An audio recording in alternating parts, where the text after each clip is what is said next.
just introduce yourself, just as an individual, what instrument you play in the band, maybe some influences and prior projects that you've been in. Okay. Well, hello, I'm Jessica Brash. I play bass in SORCIA, and I also do vocals. Let's see. Your previous projects? Sure. Gosh, well, been a band since high school. I had a band in high school called Flask. We did a few demos, and then after that, I was actually in a band with Neil called Tranquilized, and we did some demos as well, played some shows.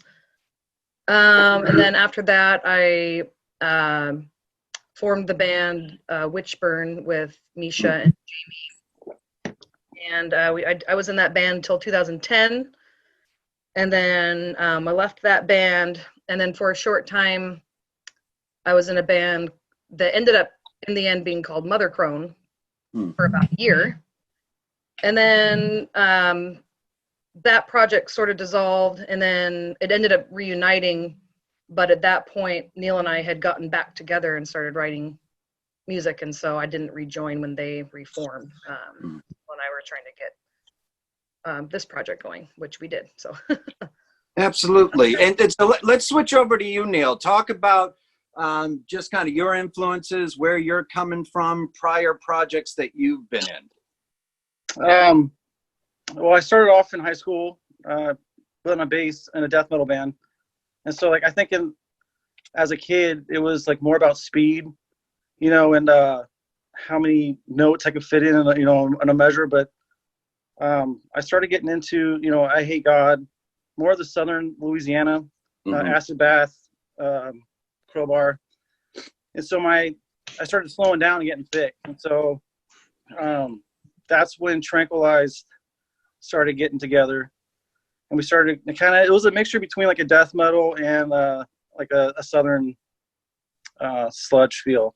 Very cool. And then, we disbanded. I just kind of dinked around for a little bit with a couple of friends, wrote some music, but nothing really kind of took off. And then SORCIA, we got back together, Jessica and I, and then we started writing, and a lot of drummers come and went. And it took a long time for it to finally take off, but then we met Bryson, and it went out pretty quickly after that. So Bryson, let's bring it over to you. How long have you been in the group? And then also talk about your journey to the group. Is that the fourth member? Is there a dog part of this band? Yeah, there's a bird just flew by the window and the dog freaked the fuck out. So I've been in the band.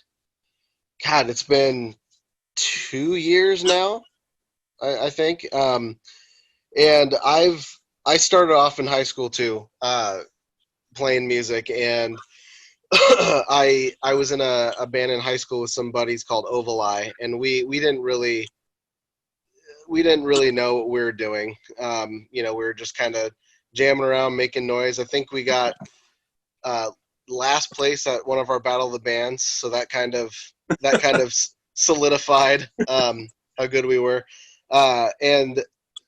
And then I was in a band called I Made the Mistake, and it was just keyboards and bass and drums. And that was kind of just like I guess alternative rock.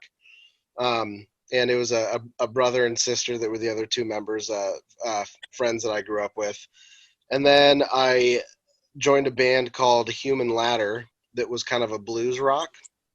In between that, I did some hip hop stuff. I did my own rap. I started my own rap career. Lil Bryson. No. Does that exist on YouTube anywhere? Yeah, there is actually one song. The first rap song I wrote's on YouTube. It's called Ocean Floor. I'm going to warn you right now that a link to that song is going to appear in the description to this video.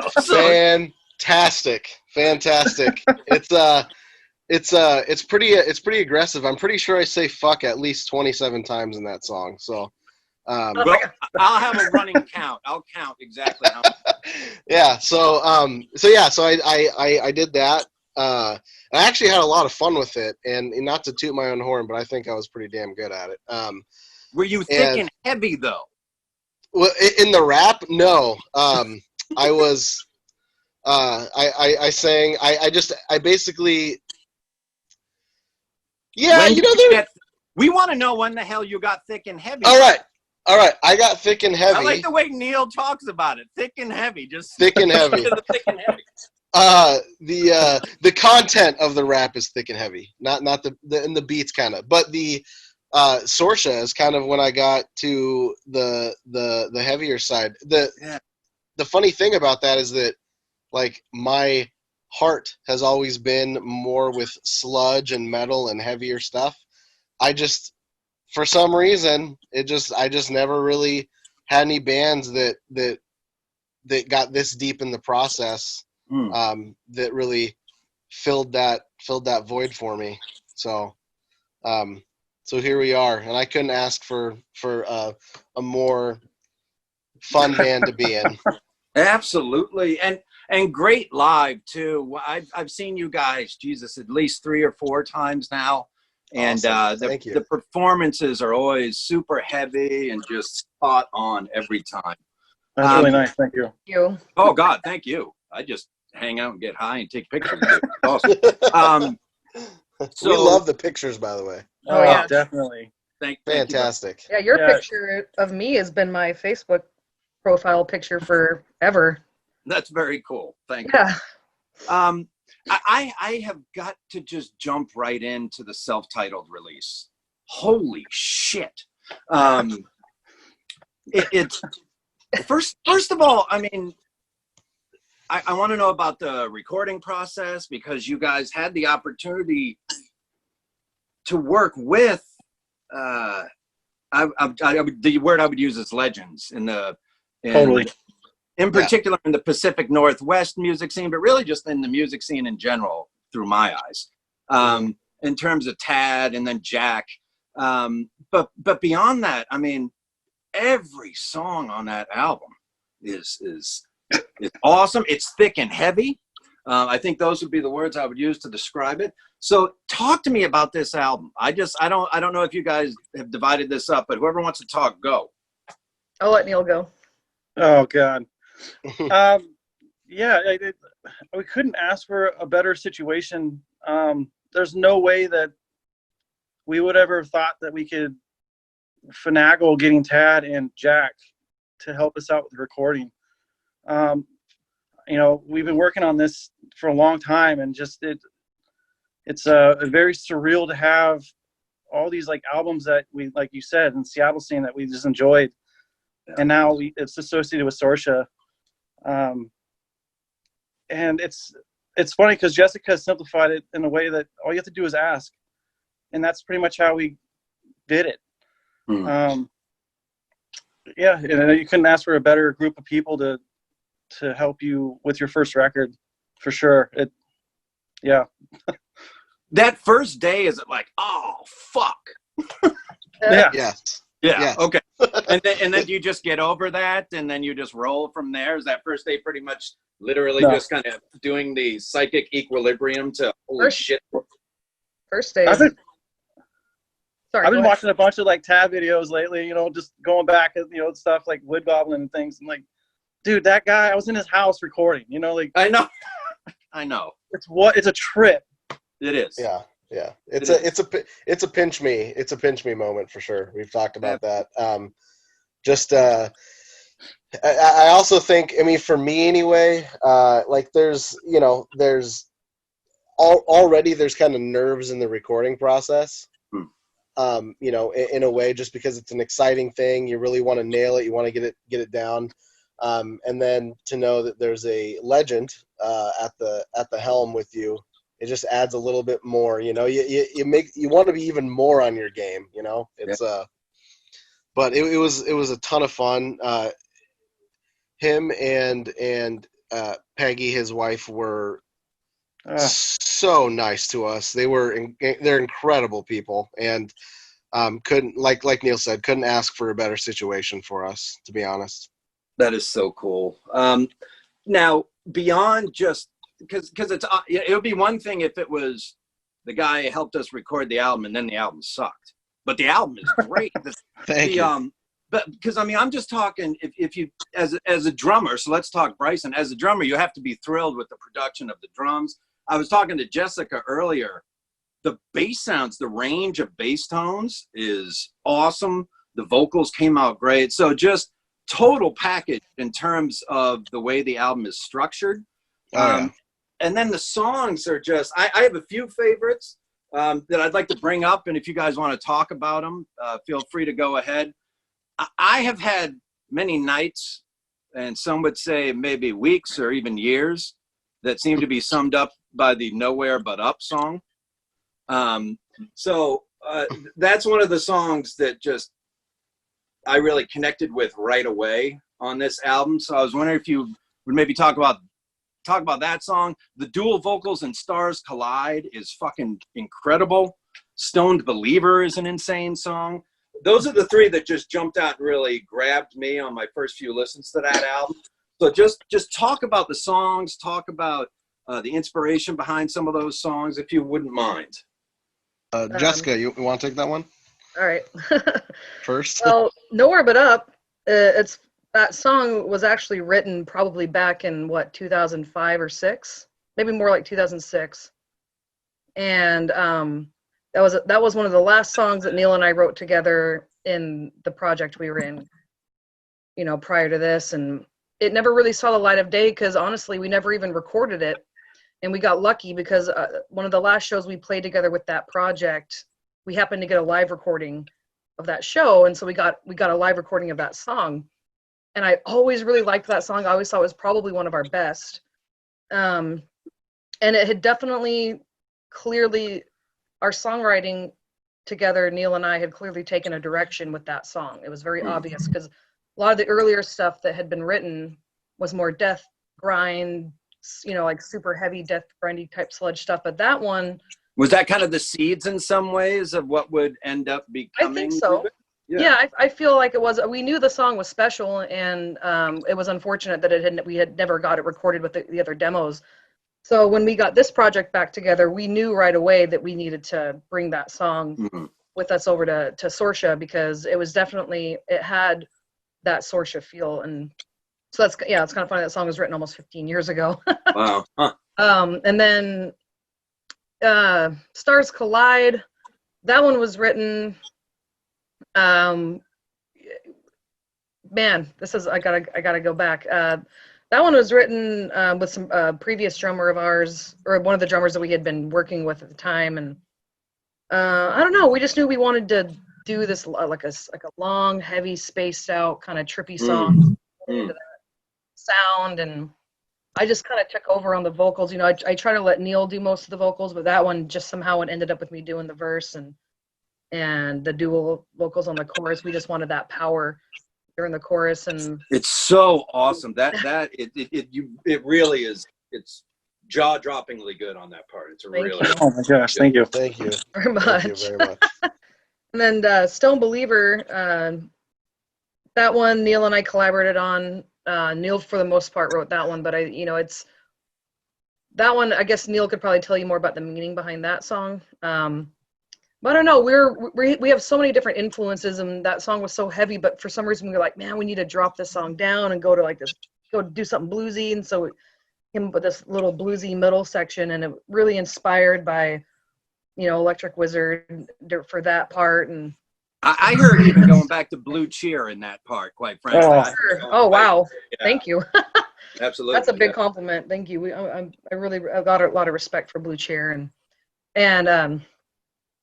Yeah, so, I don't know. I know that the album, when we went in and recorded it, we weren't really sure what to think about it because the songs are all pretty different, and we had pulled from lots of different influences for that recording. And some of the songs had been written a while ago and some of them were relatively new. But we felt that they all definitely went together really well, for the album. And they were very strategically placed in order and we bled a lot of the songs together, very purposefully because we wanted that album feel, we wanted that flow, and so Yeah, and Talk to me a little bit about lyrics. How do you guys divide the labor around lyric writing? well, it's definitely a dual effort. I wrote some of them. Neil wrote some of them. I think I wrote all the lyrics in Stars Collide. I think Neil wrote most of the lyrics in Stone Believer. I think we definitely collaborate a lot in the studio. When we went in there, there was some stuff that ended up getting solidified with Neil and I sitting down with a pen and paper and, coming up with lyrics together and solidifying, vocal parts and stuff that fit. So it's definitely, at least for the record, it was a big dual effort. And more of it up for that. So it just depends on the song, I guess. Absolutely. Yeah, it always starts off with like baby talking over the song, like dooba-dabby, trying to get like the melodies going, and then coming up with the idea is usually associated with the song title, and it's just trying to basically convey that idea that was moving me at the time. Absolutely. So my understanding is different people have been approaching this bizarre fucking period of our life in different ways. It's been a very creative period for some of us. I've heard that you guys have actually been working on material during this entire time. Is that what the little bird is? Did the little birdie tell me something that's correct about that? That you guys have Absolutely, absolutely. Yeah. So just how the hell has that been working in terms of with lockdown? And I mean, just talk to me about how it's been going and how maybe that process has also helped you deal with this period in our lives. Losing the outlet of playing live has definitely been tough for all of us, and not just getting to play together as a band, but getting to experience live music and just that feeling, that sonic bath of sound is something that we all really enjoy. And so that being gone has been tough. And, we had already started writing new material before this all happened. And, Neil and I have been sending ideas back and forth, solidifying a lot of those songs during this time. And that's been a lot of what's been keeping us sane. And we've been sending him over to Bryson, and we've just been, just been sending each other ideas. And at this point, Neil and I, we have not stopped writing, and we've, what have we got, like 4 or 5? Yeah, 5. Yeah, 5 pretty much. And at least written to a point to where when we can all finally get together as a band, we'll see what happens when Bryson, we can finally all get together and get the drums in there too, see what happens with the songs. But at this point, we feel pretty good about their structure at this point. And so, we hypothetically, if we played a show right now, we could play a whole new set. If the songs are done. Obviously, we got vocals to work on as well. But the creative process has not stopped. And that has definitely been the one thing, especially with me being on lockdown. I have a 3-year-old son, so it's been a little nuts for me, being away, having my life shift so dramatically, also being on unemployment because I was a bartender. So my bar's been closed. So that has definitely been the one thing I've looked forward to, is working on music, and it's just always an easy process between Neil and I. And so we just been sending ideas back and forth, recordings, and I feel like we have been pretty productive during this time, which has felt really good. Absolutely. How have the rest of you been holding up during this insane fucking period? Go to Bryson or Neil, whoever wants to go. I'll go first, Neil. From as humans, how the fuck are you guys doing? I've been doing well, actually. It's I think even though I love playing shows, of course, and that'll never change. There is the introvert part of me that's kind of forcefully being fulfilled right now. And so I've been, just playing video games, hanging out with the dogs, hanging out with the girlfriend, and the cat. We got a cat too. I actually started writing a new rap song. Just for the hell of it. Yeah, just for the hell of it. I'm like halfway done with it. And just to kind of keep those creative juices flowing. We actually got my girlfriend ordered some adult coloring books, which at first I thought meant that I was going to be coloring dicks and stuff.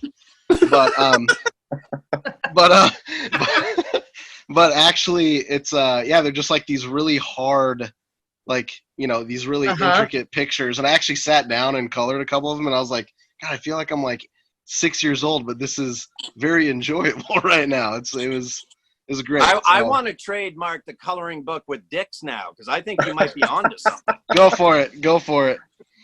I like it. That's how mine's work, and I'm like, oh fuck, that's actually where the money is in the dick coloring book. Holy shit. Yeah, I think so. There's a market. There's always a market for a dick coloring book. That'll be the quote everyone takes from this. Neil, how have you been doing during this? I actually I haven't missed a beat. I still go to work every day, and now it's just I have to wear a mask, which is frustrating. But whatever, you know, it's a period of time that hopefully we can get through quicker than takes forever. But and then, you know, I got a girlfriend that I've been hanging out with, and as far as jamming goes, I've been messing with tones again, getting involved with like pedals. Just trying to change it up a little bit. I really love my tone. It's not like I'm going to try to change that, but I'm just trying to expand, you know, the music scape a little bit. So is it more modulation and that kind of stuff that you're experimenting with, or is it front end kind of on the fuzz / distortion side? I worship fuzz. So yeah. I'm always curious about fuzzes, you know, and all the different types of big muffs. Like I'm fascinated with big muff, and then this hyper fuzz, the super fuzz, like, and then just, you know, placing your overdrive, your distortion, and your fuzz in a certain order. Absolutely. Is always kind of just never ending. And then of course delays, and like as another, you know, tape delay bucket, you know, is just that's all. It's a never ending well. So it definitely takes up a lot of my time. Absolutely. I used to do a lot of research just on the videos, watching like the guitar player videos that would be like reviews of pedals and shit. Right. What's your go? So if you were on an island and I had to strip your fucking pedal board down to one fuzz, what's it going to be? Actually, I would pick an overdrive. Okay. And what would it be? The Quantum Mystic by Black Art Stoneworks. Okay. It was made by Mike from Yob, and it plays like a fuzz. That's what I used on recording, but it's an overdrive. It's a really interesting pedal. I really fallen in love with it. That's awesome. Can't really, and you hear people again, like, you know, getting certain pedals, and you know, one guy I was talking to said that he had like a few of them, but he couldn't quite get the sound that the one I was playing with. It was like, and you hear about that with like, you know, our electroharmonics sometimes too. Is like, absolutely, the transistors would be wound just slightly differently, and so the tone would come out just a little different. Speaking of tone, Jessica, you're somebody who's rocking some incredible bass tones on the self-titled release. Is there a particular chain that you're using, particular effects that you're using to get some of those sounds? Well, my board's pretty simple. I've definitely been experimenting with more stuff, but for the recording, I just did. I used for my I just use a distortion into an overdrive preamp. So I used. I really have. I've tried lots of different ones, but I really enjoyed the Idiot Box blower box distortion. It just has that grit and growl, and it's so dirty and raw, but it cuts through the mix really well. I was really impressed with that pedal. Definitely, so far, is the closest sounding distortion to what I had in my mind as far as what I wanted for tone. And I've been running that into a Sans amp driver, and I don't know. I really love the tone. It's simple. And so the Sans amp is basically, I use that as my clean tone. So when I do turn my distortion off, the Sans amp is still on. So I still have that little bit of growl, but I have it, you know, I have the settings on it pretty mellow. But it's amazing when I turn that off and on, you can hear this, you know, big difference when it's not, you know, being, you know, the blower box being ran into it. So so far, I don't feel like it's broken, so I haven't been, or, you know, in a hurry to fix it. But I definitely have been experimenting with stuff like phasers, and Neil's been setting me up with some delays and stuff like that to mess Absolutely. with. So yeah, just always exploring, you know. Absolutely. I hear you. So again, I mean, Jesus Christ, you drop a self-titled album and all of this bullshit goes down. Where can folks watching this video, first things first, where can they go to get your music and to support you guys as artists right now? Where's the place that you would direct them to go to? Bandcamp for sure, because we Okay. run all of our album was sold, so we've been handling everything. We've been handling the CD sales, merch sales, you know, digital. All of it's been done by us, and so By you. It's by you. She's awesome at it. Yeah, well, you know, I wouldn't be here without you guys, so whatever. I mean, you know, that all that goes straight to us, and everything that we make from that is going directly back into everything that we do. You know, I'll put the link to the Bandcamp in the description. Am I correct that in June there's going to be another one of those artist days where purchases will go, all of the proceeds will go directly to the band? I don't. If there is, yeah, that's awesome, because typically what we'd like to do for that is, you know, it's incentive. We like to provide an incentive for people to support, because, you know, Bandcamp, even though for example, our digital album's $7, but we only get like maybe $5 from that, and then Bandcamp takes a fee. So during Bandcamp Day, is what people have been calling it now, they've been waiving those revenue shares, and so 100% of that money goes to us. And so we've been almost kind of turning it around and paying it forward back to the people who support us, and typically we'll run like a sale that day, you know, to get people to go in there and buy the merch, because, you know, all that, like I said, it all goes right back in. And so we really appreciate Bandcamp doing that. That's just so great, because, you know, it's definitely helpful that little bit. You know, Absolutely. helps. I'll make sure to dig in and do the research behind that. And again, I'll mention it down in the description below just to steer people your way. So just last thing, is there any kind of closing words, any ending messages, cosmic schemes that you all want to mention to me before we transition away? Anything either relative to the band or you as individuals?